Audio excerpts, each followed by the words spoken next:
अस्सलाम वालेकुम रहमतुल्लाह। मैं हूं यासिन नदीम अलवाजदी। सर्जिकल स्ट्राइक का ताज़ा तरीन एपिसोड पेश खिदमत है। मुल्क की तारीख का सबसे बड़ा और सियासी एतबार से सबसे अहम मुकदमा आहिस्ता आहिस्ता अपने आखिरी पड़ाव की तरफ बढ़ रहा है। लग रहा था कि अब सुप्रीम कोर्ट इस टाइटल सूट में जल्द ही फैसला सुनाएगी, लेकिन फिर अचानक सुप्रीम कोर्ट ने यह ऑर्डर दिया कि केस में शामिल तमाम फरीक एक 3 रुकनी मीडिएशन कमेटी की रहनुमाई में मुसालहत की कोशिश करें। सुप्रीम कोर्ट के साबिक जज जस्टिस काटजू ने अपनी ट्वीट में इस फैसले पर हैरत का इजहार किया है। दूसरी तरफ मुस्लिम तंजीमों ने, जिनमें जमीयत उलमा हिंद और all India Muslim personal law board भी शामिल हैं, उन्होंने इस फैसले का इस्तकबाल किया है। और तीसरी तरफ कुछ लोग ऐसे भी हैं जो कोर्ट के इस प्रपोजल का इस्तकबाल तो कर रहे हैं, मगर वो मीडिएशन कमेटी में श्री श्री रविशंकर के शामिल होने पर एतराज भी कर रहे हैं। आज के इस प्रोग्राम में हम ये जानने की कोशिश करेंगे कि क्या वाकई मुसालहती अमल में शरीक होना मुस्लिम तंजीमों के लिए मुफीद है। क्या वाकई इस पेचीदा मुकदमे में शामिल होने से किसी नतीजे की उम्मीद है। आज हमारे साथ दिल्ली यूनिवर्सिटी के प्रोफेसर अपूर्वानंद झा पहले गेस्ट हैं, जो मुल्क में एक बहुत मजबूत सेक्युलर आवाज हैं और गांधीयाई फलसफे पर यकीन रखते हैं। हमारे दूसरे मेहमान हैं all India Muslim personal law board के सेक्रेटरी मौलाना उमरैन महफूज रहमानी साहब। ये दोनों हजरात सर्जिकल स्ट्राइक में इससे पहले भी हमारे प्रोग्रामों में शामिल हो चुके हैं। मैं आप दोनों का आज के प्रोग्राम में इस्तकबाल करता हूं और शुक्रिया अदा करता हूं कि आपने वक्त निकाला। वाज़ेह रहे कि हमने श्री श्री के तर्जुमान से भी राब्ता किया था और उनको प्रोग्राम में आने की दावत दी थी। उनकी तरफ से ये उज़्र किया गया कि कोर्ट की तरफ से चूंकि पाबंदी है इसलिए वो शरीक नहीं हो पाएंगे। हालांकि कोर्ट की तरफ से जो पाबंदी है उसका ताल्लुक मीडिएशन की रिपोर्टिंग से है, लेकिन बहरहाल उन्होंने इसको तरजीह दी कि वो किसी भी तरह के मीडिया के प्रोग्राम में या सोशल मीडिया के प्रोग्राम में शरीक ना हो। तो सबसे पहले मेरा सवाल है प्रोफेसर अपूर्वानंद झा आपसे कि आपने एक वीडियो पोस्ट की है जिससे ये लग रहा है कि आप मीडिएशन के इस प्रपोजल से खुश नहीं हैं, आप उसके खिलाफ हैं। तो आप जो उसके खिलाफ हैं, क्या आप ये समझते हैं कि ये वेस्ट ऑफ टाइम है, या आपको जो एतराज है वो श्री श्री के सालिस और मीडिएटर होने पर है? यानी आप उनको कोई मजहबी गुरु नहीं बल्कि एक समाजी कारकुन माना है और उनकी हैसियत के ऊपर सवालिया निशान खड़ा किया है, तो आप क्यों इस मीडिएशन प्रपोजल के खिलाफ? मुझे जो एतराज है इस पूरे ये जो तजवीज है सुप्रीम कोर्ट की, उसके कई आधार हैं। उनमें से एक है वक्त। वो वक्त है अभी हिंदुस्तान में चुनाव होने वाले हैं और चुनाव के ठीक पहले राम जन्मभूमि मंदिर का मसला फिर से भारतीय जनता पार्टी ने और राष्ट्रीय स्वयंसेवक संघ ने उठा लिया है। बार बार प्रधानमंत्री के साथ दूसरे नेता भी आरोप लगा रहे हैं कि ये मंदिर बन जाता, उच्चतम न्यायालय में फैसला हो जाता, लेकिन कुछ लोग अड़ंगेबाजी कर रहे हैं। वे इशारा कर रहे हैं मुस्लिम पक्ष की तरफ कि वह उसकी तरफ से कुछ वकील अड़ंगेबाजी कर रहे हैं जो कांग्रेस के लोग हैं। तो एक माहौल बनाया जा रहा है जिसमें उच्चतम न्यायालय पर भी दबाव डाला जा रहा है और देश की जनता को समझाने की कोशिश की जा रही है कि राम जन्मभूमि तो बनना ही चाहिए, वही हक की बात है, लेकिन कुछ लोग अड़ंगेबाजी कर रहे हैं। एक तो इस बात को हमेशा ध्यान में रखना चाहिए कि यह माहौल है, चुनाव होने जा रहा है और चुनाव में इस बुनियाद पे गोलबंदी करने की कोशिश की जा रही है हिंदुओं की अपनी तरफ। तो इस कोशिश में किसी भी तरह की मदद नहीं की जानी चाहिए, खासकर उच्चतम न्यायालय के किसी भी फैसले से इसको बिना सोचे भी मदद नहीं मिलनी चाहिए और यह ख्याल उच्चतम न्यायालय को रखना पड़ेगा, सबसे बड़ी अदालत को। तो मैं वक्त की बात कर रहा हूं, मेरा ऐतराज इस पर है इसलिए कि उन्होंने 8 हफ्ते की मोहलत दी है और यही वो वक्त है जब चुनाव प्रचार होगा और चुनाव होंगे। लोग इसी वक्त ये फैसला करेंगे कि किसे चुनना है किसे नहीं चुनना है। तो अदालत यह भले ही कहे कि जो कुछ भी चल रहा है उसकी रिपोर्टिंग ना हो, लेकिन अदालत कैसे रोक देगी भारतीय जनता पार्टी के नेताओं को जिन्होंने किसी भी तरह की कोई किसी मर्यादा का कभी ख्याल नहीं किया है कि वे इसका जिक्र अपने चुनावी सभाओं में। क्या सुप्रीम कोर्ट के जो जजेस हैं, क्या वो इस मसले को पॉलिटिकल एंगल से देख रहे होंगे? ऐसा तो नहीं है। मैं ये नहीं कह रहा हूं, उनको देखना भी नहीं चाहिए, लेकिन वक्त का एहसास उन्हें ना हो, यह सोचकर मुझे बहुत ही हैरानी होती है। आप खला में, आप शून्य में बात नहीं कर रहे हैं, आप एक कॉन्टेक्स्ट में बात कर रहे हैं। वो कॉन्टेक्स्ट हमारे सामने है, और वो कॉन्टेक्स्ट ये है कि देश के जनता के दिमाग में एक तरह का कंफ्यूजन पैदा कर दिया गया है इस चीज को लेकर कि आखिर उच्चतम न्यायालय कर क्या रहा है। देश की जनता इस बात को नहीं समझ रही है। एक, क्या वो जमीन के टुकड़े की मिल्कियत का फैसला कर रहा है? क्या वो ये फैसला कर रहा है कि यहाँ मंदिर होना चाहिए कि मस्जिद होनी चाहिए? इन चीजों में बारीक फर्क देश की जनता नहीं कर पाती है। उच्चतम न्यायालय ने कुछ वक्त पहले यह कहा कि हमारा लेना देना इस बात से नहीं है कि पहले क्या हुआ, बाबर ने क्या किया, किसी और ने क्या किया, हम उस पर उसका कुछ भी नहीं कर सकते। हम तो सिर्फ जमीन के इस टुकड़े की मिल्कियत का फैसला कर रहे हैं, यानी टाइटल सूट है। तो उसके बाद अब उन्होंने अपना रुख बदल लिया और उन्होंने कहा कि ये सिर्फ टाइटल सूट नहीं है, बल्कि इसमें मजहबी फीलिंग इन्वॉल्व है। मैं उस पर बाद में आऊंगा, आपके इस पॉइंट को मैं बाद में लूंगा। अभी तो मुझे सिर्फ आपका जो पॉइंट ऑफ व्यू था वो जानना था कि किस बुनियाद पर आप सुप्रीम कोर्ट के इस प्रपोजल को अपोज कर रहे हैं। आपने कहा कि टाइमिंग जो है वो गलत है। मैं मौलाना उमैन साहब आपसे सवाल पूछूंगा कि सुप्रीम कोर्ट के इस प्रपोजल का मुस्लिम पर्सनल लॉ बोर्ड ने इस्तेमाल किया है। ये अलग बात है कि साथ में बोर्ड का ये भी कहना है कि हमारे जो ओरिजिनल स्टैंड है, जो हमारा जो असली मौकिफ है, उसमें कोई तब्दीली नहीं आई है। तो क्या वाकई अगर बोर्ड को इस मुसालहत में और डिस्कशन में बुलाया जाएगा तो बोर्ड शिरकत करेगा? पहली बात तो इस सिलसिले में हमें ये कहनी है कि हमने अगर मुसालहत की, मीडिएशन की बात को माना है तो सिर्फ इसलिए कि सुप्रीम कोर्ट ने ये सजेशन दिया था और सुप्रीम कोर्ट का एहतराम करते हुए उसके सजेशन को कबूल किया गया है। और हम लोग भी ये चाहते रहे हैं माजी में भी, और अब भी हमारा ये कहना है कि अगर बातचीत के जरिए कोई हल निकलता है तो उस हल की तरफ जरूर बढ़ना चाहिए। जाहिर बात है कि सुप्रीम कोर्ट अगर कोई फैसला देगा तो उस फैसले को सबको मानना चाहिए, लेकिन उस शक्ल में बहरहाल किसी न किसी फरीक को नाराजगी होगी, चाहे हमें हो चाहे मुखालिफ फरीक हो। तो अगर बात मीडिएशन की आई है और मुसालहत के जरिए कोई हल निकल सकता है तो उसको कबूल करना चाहिए।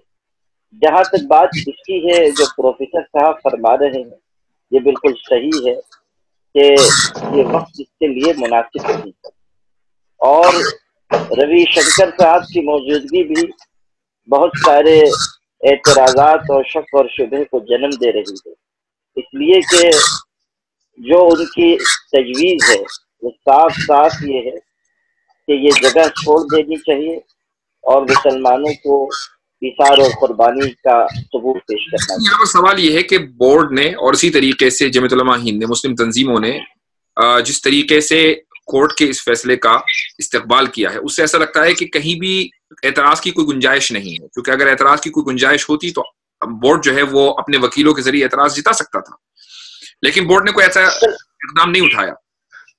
नहीं, हम लोगों को जो असल मामला है यानी मीडिएशन का मामला, उस पर किसी तरह का कोई एतराज नहीं।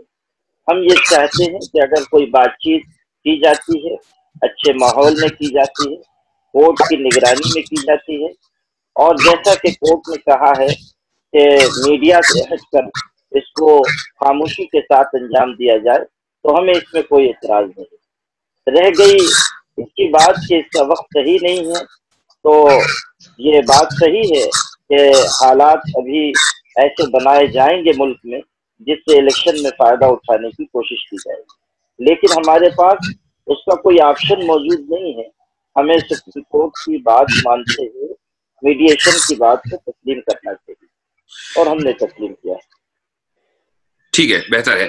प्रोफेसर झा साहब, 1994 में सुप्रीम कोर्ट ने एक वर्डिक्ट दिया था कि जैसे कि अभी आपने उसकी तरफ इशारा किया है कि कोर्ट ये इस सवाल का जवाब नहीं देगा कि मंदिर से पहले यहाँ पर क्या चीज थी।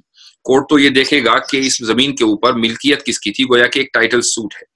और टाइटल सूट में हिंदू और मुस्लिम दोनों एक दूसरे के फरीक नहीं है, बल्कि उसमें सुन्नी वक्फ बोर्ड है, निर्मोही अखाड़ा वगैरह वगैरह उसमें फरीक है। लेकिन अब जब अदालत ने ये बात की कि आप लोग मुसालहत की टेबल पर बैठें, तो इसका मतलब यह है कि अदालत ने तस्लीम कर लिया कि दो फरीक हैं, एक फरीक का नाम हिंदू है और दूसरे का नाम मुसलमान है। और अब मसला टाइटल सूट का नहीं है बल्कि आस्था और अकीदत का है। तो आप इस ताल्लुक से क्या कहना चाहेंगे? क्या ये सुप्रीम कोर्ट का जो ऑब्जर्वेशन है उसके अंदर एक शिफ्ट है? मैं ठीक यही बात कह रहा था। उच्चतम न्यायालय ने इस अभी भी कुछ वक्त पहले यह कहा कि यह सिर्फ और सिर्फ टाइटल सूट है, लेकिन उसके ठीक बाद उन्होंने यह कहा कि यह धार्मिक भावनाओं का मामला है। तो जब धार्मिक भावनाओं का मामला हो जाएगा तो आप फैसला कर ही नहीं सकते हैं, आप मध्यस्थता कर सकते हैं, ऐसा उच्चतम न्यायालय का मानना है। लेकिन मध्यस्थता किसके बीच हो रही है? हिंदू पक्ष और मुस्लिम पक्ष के बीच हो रही है। क्या निर्मोही अखाड़ा, सुन्नी वक्फ बोर्ड और रामलला के जो अभिभावक हैं, गार्डियन हैं, उनके बीच हो रही है, या इसमें सब लोग बैठेंगे? क्या इसमें राष्ट्रीय स्वयंसेवक संघ के लोगों को भी बुलाया जाएगा या विश्व हिंदू परिषद के लोगों को भी बुलाया जाएगा? इसके टर्म्स ऑफ रेफरेंस क्या हैं? ये हमारे सामने बिल्कुल साफ नहीं है। एक तो मेरा ऐतराज इस बात पर था कि आपने इसको धार्मिक भावनाओं में बदल दिया, धार्मिक भावनाओं के द्वंद्व में बदल दिया, उसके संघर्ष में बदल दिया और उसके बीच मीडिएशन में बदल दिया। अब उन दो धार्मिक भावनाएं हो गई, एक हिंदुओं की, एक मुसलमानों की। किसकी भावना में ज्यादा वजन है? क्या उसकी जिसकी तादाद ज्यादा है? तो जाहिर है कि तब हिंदुओं की भावना में ज्यादा वजन होगा। पहले से यह कहा जा रहा है कि देखिए साहब, हिंदू बड़े दुखी हैं कि वो सब मानते हैं कि राम वहीं पैदा हुए थे, तो मुसलमान जिद क्यों ठाने हुए हैं? आखिर उनकी कई मस्जिदों में से वो सिर्फ एक मस्जिद है, और मुसलमान हिंदुओं के लिए तो राम एक ही है और राम का जन्म स्थान एक ही है, तो इसलिए मुसलमानों को जिद छोड़ देनी चाहिए। अब इसके आगे आप और कोई तर्क नहीं कर सकते हैं, और ये बात इसके आगे जा नहीं सकती है। आप मध्यस्थता कितनी भी कर लें और कितना भी उसे खींच कर ले जाएं, आप यह जरूर कर सकते हैं कि जो मुस्लिम पक्ष कहा जा रहा है उस पर यह दबाव इतना ज्यादा बढ़ाया जाए कि देखिए, अगर आप इसमें पीछे कदम नहीं खींचते हैं तो आपको ही बहुत नुकसान होने वाले हैं, क्योंकि धमकियां बाहर दी ही जा रही हैं, उन धमकियों पर अमल शुरू हो जाएगा, तो वगैरह वगैरह। आपकी राय में जो मुस्लिम फरीक है, जिसमें all India Muslim personal law board भी है, जमीयत उलमा हिंद भी है और भी दीगर तंजीमें हैं, उनको बोर्ड के इस प्रपोजल का वेलकम नहीं करना चाहिए था? नहीं, मैं उनकी स्थिति समझ रहा हूं। कि एक तो वो पहले भी कह चुके हैं कि वे अदालत के फैसले को मानेंगे, उन्होंने पहले भी कहा है। यह दूसरा पक्ष है जो कह रहा है कि अदालत को उनके मुताबिक फैसला करना होगा, है ना? जो वो कह रहा है कि अदालत को वही फैसला करना चाहिए जो वो चाहते हैं। ऐसा जो हमारा मुस्लिम पक्ष है वो नहीं कह रहा है, मुसलमान पक्ष नहीं कह रहा है। उसकी इच्छा के खिलाफ भी हो जाए तो भी वो मान लेगा, ऐसा कह रहा है। और वो इसलिए कह रहा है कि सुप्रीम कोर्ट एक इंस्टीट्यूशन है और वो उसको उसकी इज्जत करना चाहता है, लेकिन इसका फायदा उठाकर उस पर दबाव और नहीं बढ़ाना चाहिए। एक और मैं ये जरूर मानता हूं कि जो मुसलमान पक्ष है, उस मुसलमान पक्ष को अपना रिजर्वेशन जाहिर करना चाहिए था। जो उसने नहीं किया, तो ये उस पर कमेंट नहीं है, ये मुल्क के हालात पे कमेंट है कि मुसलमान हो या ईसाई हो, वे अपने कदम पीछे खींचते जाने को मजबूर होते जा रहे हैं। बहुत बेहतर है। मौलाना उमैन साहब, कुछ लोगों का कहना यह है कि हम तो 1 साल से कह रहे थे कि भाई मुसालहत ही इस मसले का हल है, और अब जाकर बोर्ड ने भी और जमीयत उलमा हिंद ने भी और सब मुसलमानों ने मुसालहत का इस्तेकबाल किया। बोर्ड के फरवरी के इजलास में मुझे याद है, बोर्ड की तरफ से जो प्रेस रिलीज आई थी उसमें इस बात का इयादा किया गया था कि अदालत उज़्मा का, सुप्रीम कोर्ट का ही फैसला काबिल कबूल है। अब सालिसी का इस्तेकबाल किया जा रहा है, तो गोया कि सालिसी भी काबिल कबूल है। तो क्या ये बोर्ड के मौकिफ में कोई तब्दीली है, जबकि बोर्ड का मौकिफ क्लियर है कि हम सुप्रीम कोर्ट का जो फैसला होगा हम उसको मानेंगे, मीडिएशन को हम नहीं मानेंगे? और दूसरी तरफ कुछ लोगों का कहना यह है कि हम खुद इस बात पर 1 साल से इसरार कर रहे थे कि मुसालहत होनी चाहिए थी। मुस्लिम पर्सनल लॉ बोर्ड ने फरवरी के इजलास में जो बात कही थी वो ये थी कि हमारा स्टैंड बाबरी मस्जिद के सिलसिले में बिल्कुल क्लियर है कि वो मस्जिद थी और उसे शहीद किया गया है, और बाबरी मस्जिद का मामला सुप्रीम कोर्ट में चल रहा है, इसलिए अब सुप्रीम कोर्ट का जो फैसला आएगा उसी को मानना चाहिए। बात उस वक्त भी सालिसी को रद्द करने की, मीडिएशन को रद्द करने की नहीं थी। हमने पहले भी ये बातें कही है कि रास्ता बातचीत का खुला हुआ, और जमहूरी मुल्क में बातचीत का दरवाजा हमेशा खुला रहना चाहिए। लेकिन जो पिछली मर्तबा फार्मूला पेश किया गया था वो ये था कि मुसलमान कुर्बानी देकर बाबरी मस्जिद दान कर दें, या मुल्क में, देश में प्रेम और शांति को फैलाने के लिए मस्जिद छोड़कर हट जाए और वहां राम मंदिर की तामीर के लिए रास्ता हमवार कर दें। बात यहीं से शुरू हुई थी, इसलिए ये बात उस वक्त भी और आज भी हमारे लिए काबिल कबूल नहीं है। आज भी अगर बातचीत होती है, मीडिएशन के लिए बैठा जाता है, तो जाहिर है कि हम लोग इस चीज को कबूल नहीं कर सकते। दरमियान की कोई बात अगर आएगी तो उस पर गौर किया जा सकता है, लेकिन ये बात कि बाबरी मस्जिद की जगह छोड़ दी जाए, इसे हम कबूल नहीं कर सकते हैं। पिछले मामले में और इस मामले में बहुत फर्क है। पिछली मर्तबा बात यहाँ से शुरू हुई थी कि बाबरी मस्जिद हवाले कर दी जाए, अभी बात यहाँ से शुरू हुई है कि कोर्ट की निगरानी में दोनों तरफ के हजरात बैठे और बातचीत हो। और यहाँ मैं इतनी बात ऐड करना चाहूँगा, जैसा कि अभी प्रोफेसर साहब ने कहा और आप की तरफ से भी ये बात आई कि ये मामला जो है मुस्लिम पर्सनल लॉ बोर्ड को भी इसमें शामिल किया जाए, या उधर से विश्व हिंदू परिषद को और दूसरी तंजीमों को। जहाँ तक मेरी मालूमात है, कोर्ट ने ये बात कही है कि जो लोग इसमें अर्जी दायर करने वाले हैं, पिटीशन दायर करने वाले हैं, यानी जो असल फरीक हैं, मुसलमानों की तरफ से 8 हैं और उस तरफ से भी कई हजरात हैं, जैसे निर्मोही अखाड़ा वगैरह हैं। तो जो असल अर्जी दायर करने वाले हैं उन्हीं को लेकर बैठा जाएगा। इसीलिए all India Muslim personal law board भी अभी इसमें इस हैसियत से कि वो अर्जी दायर करने वाला नहीं है, शरीक नहीं हो रहा।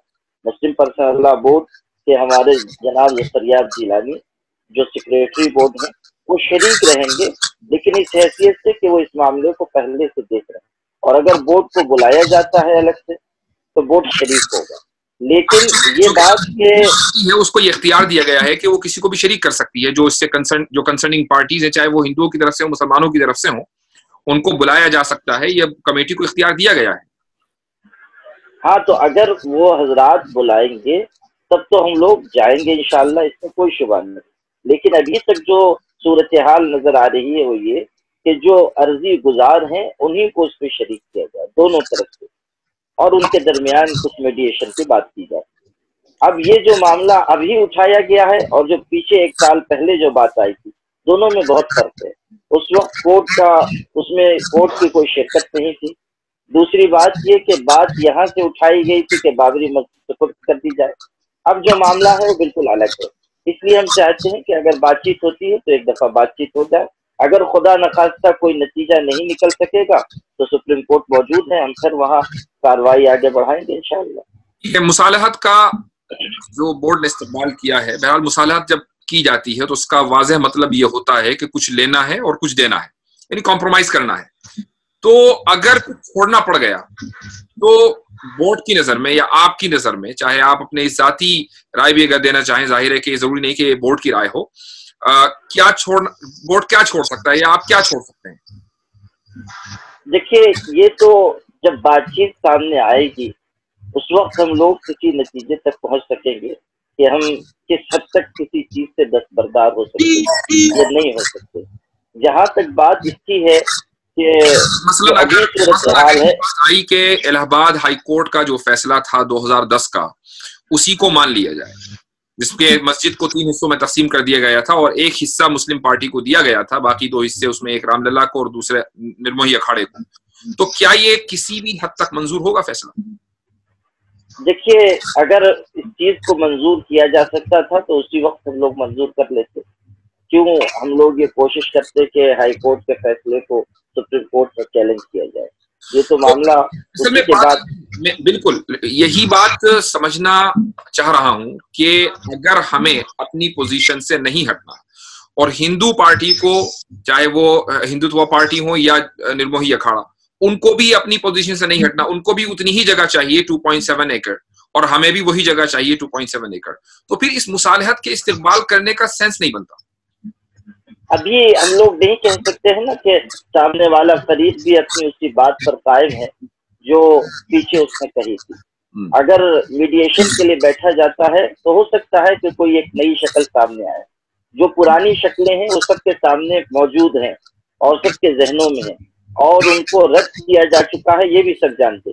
अब मीडिएशन के लिए बैठा जा रहा है, हो सकता है कि कोर्ट के पास कोई सजेशन हो सकता है कि सामने वाला फरीक कुछ पीछे हटे, हो सकता है कि कोई ऐसी तजवीज सामने आए जिसको खुद मुसलमान कबूल कर सकते।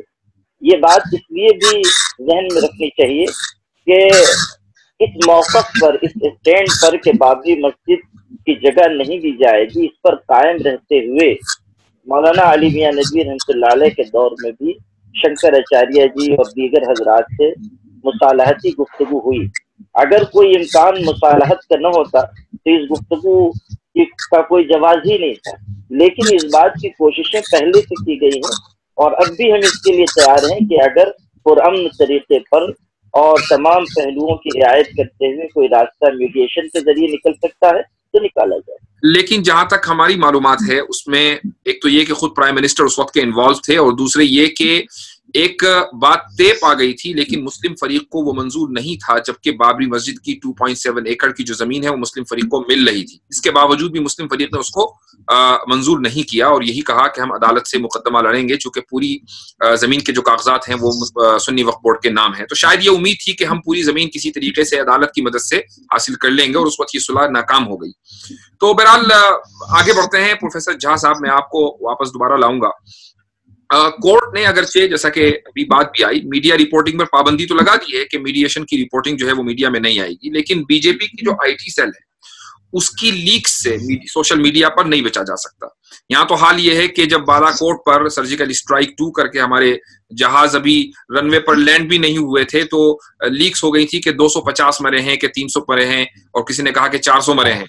तो एक चीज जो 2 हफ्ते तक चले और जिस पर पूरी इंडिया की पॉलिटिक्स का दारोमदार हो, तो क्या उसमें से लीक्स नहीं होंगे और क्या उसको इलेक्शन के मौके पर कैश नहीं कराया जाएगा? तो ऐसे मौके पर क्या यानी जो स्ट्रेटेजी होनी चाहिए सेक्युलर मिजाज लोगों की, वो क्या होनी चाहिए? देखिए, जो सेक्युलर लोग हैं वे इसमें कहीं है ही नहीं। उच्चतम न्यायालय ने एक ऐसी स्थिति पैदा कर दी है जिसमें सब पूरी सेक्युलर बिरादरी लाचार सी है, और वो इसलिए कि उसने इस मीडिएशन एक ऐसे शख्स को शामिल किया है जो खुलेआम मुसलमानों के खिलाफ बयान दे चुका है, जो खुलेआम ये जाहिर कर चुका है कि इसके अलावा कोई चारा नहीं है कि मुसलमान जगह छोड़ दें। तो पहले तो मीडिएशन उन्हीं से करना होगा, रविशंकर जी से, कि उनको पहले समझाया जाए। तो वो मीडिएटर कैसे होंगे? मीडिएटर होने की सलाहियत उनमें तो है नहीं। इसलिए ये पूरा का पूरा ये जो मीडिएशन की प्रोसेस है ये पहले से ही फ्लॉड हो गई और ये शुरू ही नहीं होगी, ये नॉन स्टार्टर है, क्योंकि इसमें एक ऐसा शख्स है जिसकी पोजीशन सबको मालूम है, जबकि मीडिएशन की शर्त ये है कि मीडिएटर्स की अपनी पोजीशन नहीं होती, उनमें ये लियाकत होनी चाहिए कि वे कंटेंडिंग पार्टीज को एक जगह लाने की कोशिश करें और उसमें पूरी तरह से ईमानदारी हो। लेकिन एक का स्टैंड आपको मालूम है, उसका राजनीतिक स्टैंड मालूम है, वह भारतीय जनता पार्टी के पक्ष में है, वह राम जन्मभूमि के पक्ष में है, वो मुसलमानों के खिलाफ बयान दे चुका है और कई तरह के बयान दे चुका है, सिर्फ इस मसले में नहीं दूसरे मसले में। तो सेक्युलर बिरादरी का सिर्फ एक ही काम रहता है, वो उच्चतम न्यायालय को यह कहना कि वह दिल्ली में हुआ था कि जिसमें मुतालबा किया गया था हुकूमत से कि ऑर्डिनेंस लाकर वो राम मंदिर बनाए, तो उसमें भी स्टेज के ऊपर रविशंकर मौजूद थे। मैं यही कह रहा हूं, मैं उन ब्योरों में नहीं जा रहा हूं क्योंकि वो फिर बहुत सारे इंसिडेंट्स हैं और बहुत सारे बयानात हैं उनके, उन सबको याद करना पड़ेगा और सामने लाना पड़ेगा, जो कई वेबसाइट्स पहले कर चुके हैं ये काम, तो उनको देख लेना चाहिए। मैं ये कह रहा हूं कि ये प्रोसेस शुरू से फ्लॉड है और इस प्रोसेस पर शुरू से शक पैदा हो गया है, और इस चुनाव के चलते सुप्रीम कोर्ट के ने ये जो फैसला किया, इसकी सीरियसनेस पर भी शक पैदा हो गया। क्योंकि अगर आप वाकई मीडिएशन की बात कर रहे हैं तो उसके पहले आप रिलीजियस सेंटिमेंट ना बोलते, क्योंकि देखिए इसके बहुत खतरे हैं। जब जब सुप्रीम कोर्ट ने इस तरह की बात की है सेंटिमेंट वगैरह की, तो उसमें पहली चीज जो जिसको छोड़ना पड़ा है वो है इंसाफ का प्रिंसिपल। आप जब सेंटिमेंट का फैसला करने लगते हैं तो कौन फैसला कर रहा है, कहां फैसला हो रहा है, किस कॉन्टेक्स्ट में फैसला हो रहा है, इन चीजों को आप नजरअंदाज नहीं कर सकते हैं। और इसीलिए मैं कह रहा हूं कि सेक्युलर बिरादरी का इस वक्त एक ही काम है कि वो सेक्युलर प्रिंसिपल्स पे कुछ लीगल एक्सपर्ट अपनी तसल्ली के लिए ये भी कह रहे हैं कि ये जो हीलिंग का लफ्ज बोला गया है या सेंटिमेंट्स का लफ्ज बोला गया है, ये सुप्रीम कोर्ट का ओरल ऑब्जर्वेशन है कि जिसकी वो हैसियत नहीं है जो एक ऑर्डर की होती है। तो ये अपनी तसल्ली की बात है। जहां तक मैं समझता हूं कि जब सुप्रीम कोर्ट के जजेस की जबान से ये लफ्ज निकल गया तो इसका मतलब ये है कि कहीं ना कहीं फैसला देते वक्त, फैसला सुनाते वक्त ये बात आएगी कि मसला सेंटिमेंट्स की बुनियाद पर भी होना चाहिए, और ये सिर्फ टोटल और 100% टाइटल सूट नहीं रह गया। मैं हीलिंग शब्द को बहुत महत्व देता हूं। मैं पहले भी लिख चुका हूं और कह चुका हूं कि मैं समझौते के हक में हूं। समझौता किया जाना चाहिए, और समझौते के मामले में कई लोगों का यह कहना है कि जब आप समझौता करते हैं, आपने शुरू में खुद ही कहा कि उसमें लेन देन होता है, लेन देन होता है जिसमें हो सकता है कि किसी चीज पर आप अपना हक समझते हैं, लेकिन आप उसे सिर्फ और सिर्फ अमन के लिए छोड़ने को तैयार हो जाए, और अमन सबसे बड़ी चीज है। कई बार आप इंसाफ को भी छोड़ देते हैं अमन के लिए। लेकिन उसमें दूसरी बात, और यह पहले कही जा चुकी है, इजराइल के एक फिलोसोफर हैं मार्गरेट अविशाई, उन्होंने ये बात कही है, समझौता जरूर किया जाना चाहिए लेकिन कुछ समझौते नहीं किए जाने चाहिए, उनको वो सड़ा हुआ समझौता कहते हैं। और उन समझौतों, जिन समझौतों को नहीं किया जाना चाहिए, उसमें यह बात शामिल है किससे आप समझौता कर। मेरे ख्याल से कुछ टेक्निकल प्रॉब्लम हुई है प्रोफेसर झा की तरफ से।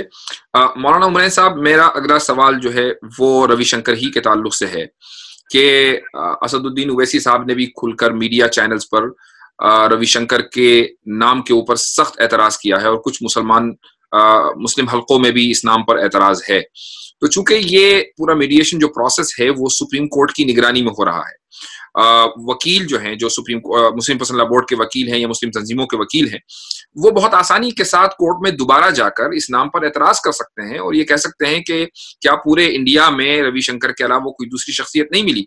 तो हमारी तरफ से जो खामोशी है, ऐसा लग रहा है कि जानबूझते सब कुछ जानकर ये हम इसके बावजूद एक्सेप्ट कर रहे हैं कि हाँ भाई ठीक है, रविशंकर को हम एक्सेप्ट कर लेते हैं मीडिएशन पैनल में। तो इसकी क्या वजह है कि हमारी तरफ से कोई एतराज नहीं हो रहा है? देखिए, रविशंकर साहब के सिलसिले में जो बातें सामने आती रही हैं, उनकी वजह से ये बात बिल्कुल वाज़ेह है कि वो किस जहन के आदमी हैं, किस मिजाज के आदमी हैं, और उन्होंने माजी में जो कोशिशें की हैं उनका रुख क्या था। लेकिन बार बार मुस्लिम फरीक पर ये इल्ज़ाम लगता रहा है कि हम लोग मामलात को बढ़ा रहे हैं और मामलात को तूल दे रहे हैं। जहाँ तक मैं ये समझता हूँ, बात यह है कि अगर इस मामले में भी हम लोग एतराज़ दाखिल करें तो फिर दोबारा ये बात होगी कि हम लोग मामलात को पेचीदा कर रहे हैं या बात को और आगे बढ़ा रहे हैं। और रविशंकर साहब को इस मामले में पैनल में रखा गया है तो उन्हें फैसला करने का मजाक तो नहीं बनाया गया। वो सिर्फ इस हद तक कि वो कोई समझौते की बात करें और अपनी रिपोर्ट सुप्रीम कोर्ट को सौंप दें। उनको ये इख्तियार तो है नहीं कि असरअंदाज तो हो सकते हैं। असरअंदाज होने की बात उस वक्त होगी जब मुस्लिम फरीक उनकी बात को तस्लीम करने के लिए आमादा हो जाए। हम तो बात वही मानेंगे जो बात तस्लीम किए जाने के लायक है। अगर कोई ऐसी बात आएगी रविशंकर साहब की तरफ, मसला जो होगा वो ये कि जब मुस्लिम फरीक उनकी पेश करदा या जिस चीज पर उनका दिल ठुक रहा है, जब मुस्लिम फरीक उस बात को मुस्तरद कर देगा और ये मीडिएशन प्रोसेस मसलन खत्म हो जाएगा, मान लीजिए अगर वो खत्म हो जाए और वापस केस अदालत में जाता है, तो फिर रविशंकर जो पूरे मीडिएशन प्रोसेस में न सिर्फ ये कि शामिल रहे हैं बल्कि मीडिएशन के कमेटी के पैनल में रहे हैं, वो जाहिर है कि मीडिया में आकर ये कहेंगे कि भाई मसला मुस्लिम फरीक को एक्सेप्ट नहीं था, वरना हम लोग तो बहुत यानी कॉम्प्रोमाइज पर आ गए थे। तो जिस बुनियाद पर मुस्लिम फरीक ने मुसालहत का इस्तकबाल किया है कि भाई हमारे ऊपर प्रेशर है, वो प्रेशर उससे ज्यादा कहीं माउंट करेगा आगे चलकर। नहीं, ये बात भी जहन में रहनी चाहिए कि सिर्फ रविशंकर साहब पैनल में नहीं है, मजीद 2 अफराद भी हैं। तो अगर रविशंकर साहब इसको कैश कराने की कोशिश करते हैं या मुसलमानों को पर सवालिया निशान कायम करने की कोशिश करते हैं, तो वो 2 हजरात पैनल में मौजूद हैं, जाहिर है कि वो भी हकीकत सामने लाएंगे और खुद मुस्लिम फरीक भी असल हकायत को सामने रखेगा कि असल चीज ये पेश की गई थी, हमने उसका ये जवाब दिया और पूरे मामला इस तरह सामने आए। रविशंकर साहब के किए जात पर, उनके मामलात पर हम लोगों को इत्मीनान नहीं है, ये बात मैं साफ साफ कर देना चाहता हूँ। और जाती तौर पर अगर आप मुझसे अपनी जाती राय लें तो मेरी राय यही है कि उनके सिलसिले में हमें अपने तहफ़्फ़ुज़ात का इज़हार कर देना चाहिए। लेकिन जहाँ तक मैं ये समझ रहा हूँ कि मुस्लिम तंजीमों ने सिर्फ इस ख्याल से कि ये मामला तूल पकड़ेगा और उसके बाद फिर यही इल्ज़ाम लगेगा कि मुसलमान फरीक जो है वो इसको आगे नहीं बढ़ने देना चाह रहा है, और ये शबी पेश की जाएगी कि मुस्लिम फरीक हर मामले में वो ऐसी राह इख्तियार करता है जिससे मामला मजीद पेचीदा हो। तो हम चाहते हैं कि अगर कोई बात हो रही है समझौते की तो उसको किया जाए। रविशंकर साहब तो माजी में भी कोशा रहे हैं, अभी 2 हफ्ते पहले भी उनका खत मुझे भी मुस्लिम पर्सनल बोर्ड के बाद दूसरे जिम्मेदार हजरात को भी आया है, 9 सफ़े का खत है, जिसका खुलासा यही है कि हम लोगों को देश के हक में सोचते हुए बाबरी मस्जिद के सुपुर्द कर देने पर गौर करना है। जी प्रोफेसर जहाँ साहब, आप दोबारा शामिल हुए हैं, कुछ टेक्निकल एरर आ गया था आपकी तरफ से। मेरा सवाल आपसे है कि मुसलमानों में कुछ लोग ऐसे हैं कि जिन्होंने गुज़िश्ता चंद सालों से बहुत जोर और शोर से ये आवाज उठाई है, चाहे जो मुसलमानों की जो मेजोरिटी है उन्होंने उन आवाजों को मुस्तरद कर दिया कि मुस्लिम फरीक को ये जमीन हिंदू फरीक को दे देनी चाहिए, यानी अपना दिल बड़ा करना चाहिए। क्या हिंदुओं में ऐसी आवाजें हम नहीं देखते कि वो ये कहें कि ये जो जमीन है ये मुस्लिम फरीक को दे देनी चाहिए, जबकि अगर हम राम जी के बारे में पढ़ते हैं तो हिंदुस्तान की तारीख में यकीनन वो एक अजीम शख्सियत गुजरे हैं और लाखों करोड़ों लोगों के लिए रोल मॉडल हैं, और ये ऐसा रोल मॉडल है कि जिसने अयोध्या की जो सल्तनत है उसकी कुर्बानी दी थी। तो क्या उनके जो फॉलोअर्स हैं वो 2.7 एकड़ लैंड की कुर्बानी नहीं दे सकते, और ऐसी आवाजें आखिर कम्युनिटी में क्यों नहीं उठ रही हैं? देखिए, इसमें 2-3 चीजें हैं। पहले तो हमें ये सावधानी बरतनी चाहिए कि हम ये कहें कि हिंदुस्तान की तारीख में राम गुजरे हैं, ये बात गलत है, क्योंकि राम कोई तारीखी फिगर नहीं है। ठीक है, वे ना तो गौतम बुद्ध हैं, ना वे अकबर हैं, वे एक माइथोलॉजिकल फिगर हैं, एक आप कह सकते हैं रिलीजियस फिगर हैं, माइथोलॉजिकल फिगर हैं। खुद गांधी ने भी कहा है कि राम उनके लिए कोई हिस्टोरिकल फिगर नहीं है। अगर आप महात्मा गांधी की बात करें, जिनके मरते वक्त भी कहा जाता है कि उनके होठों पर हे राम था, यानी राम उनके लिए सबसे बड़ी फिगर है, वे भी कहते हैं कि वो हिस्टोरिकल फिगर नहीं। तो ऐसी हालत में आप राम के कैरेक्टर को रोल मॉडल वगैरह कहिए, लेकिन ये याद रखिए कि हम अभी जिस मुल्क में हैं वह एक कॉन्स्टिट्यूशन के आधार पे चल रहा है, एक दस्तूर की बुनियाद पे चल रहा है। दस्तूर उसकी बुनियाद है, संविधान।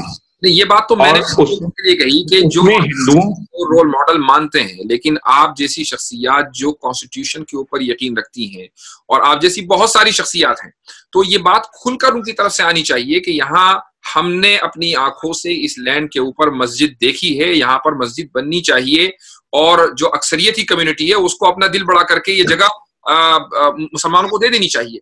ऐसी आवाजें नहीं उठ रही।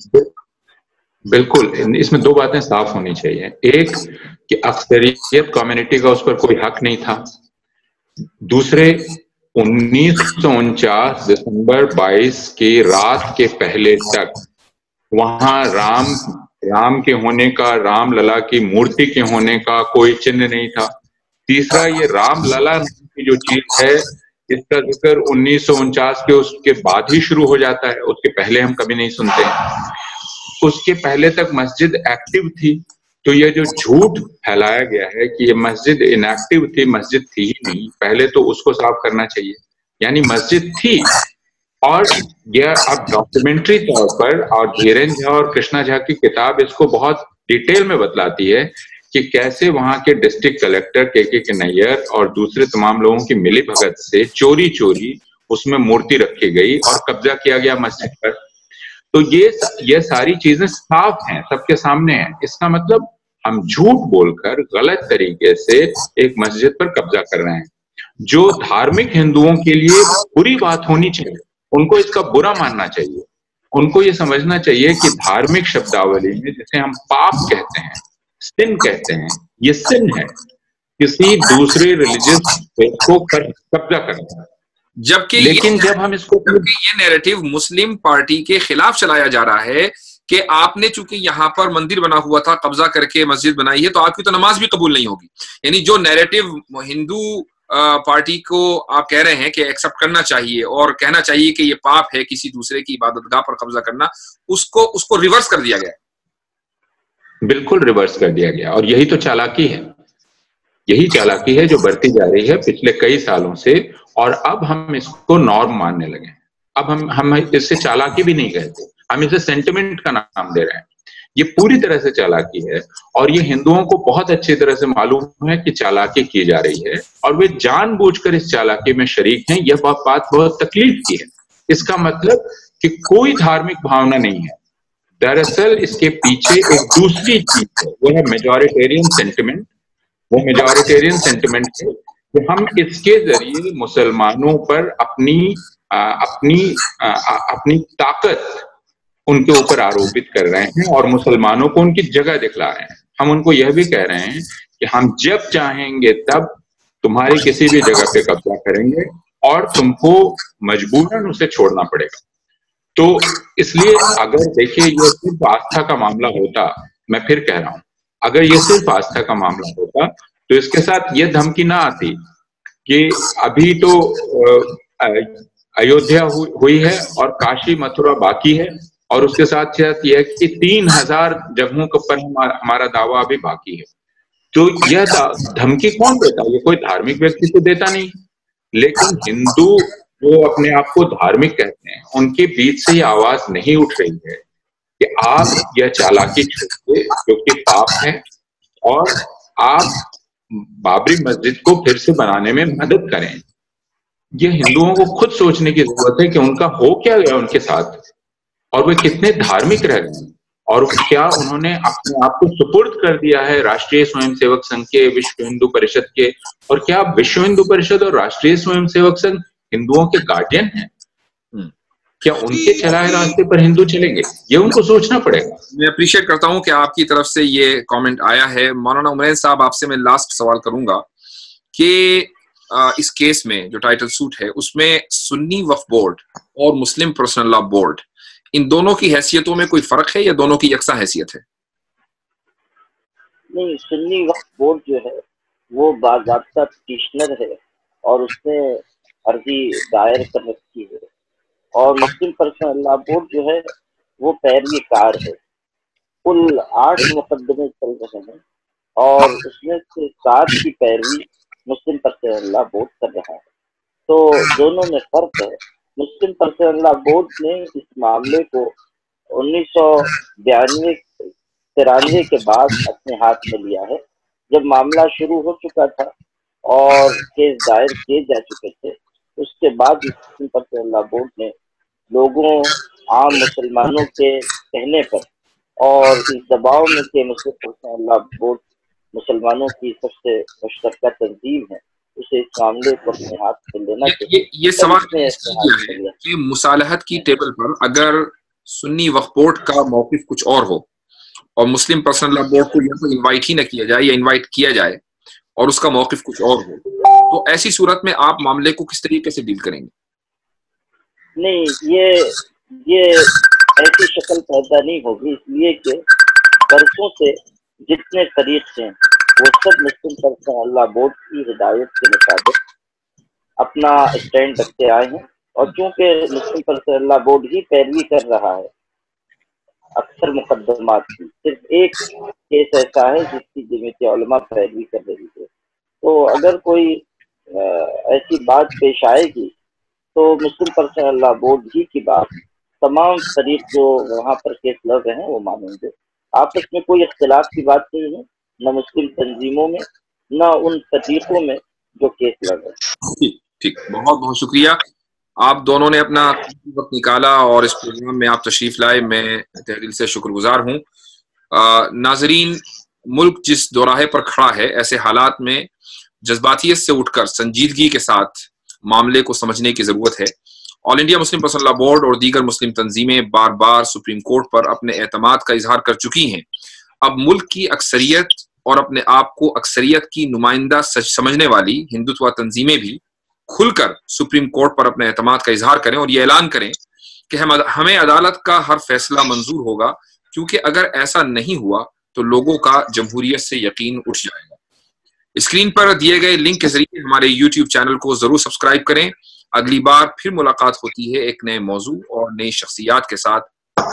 हाफिज।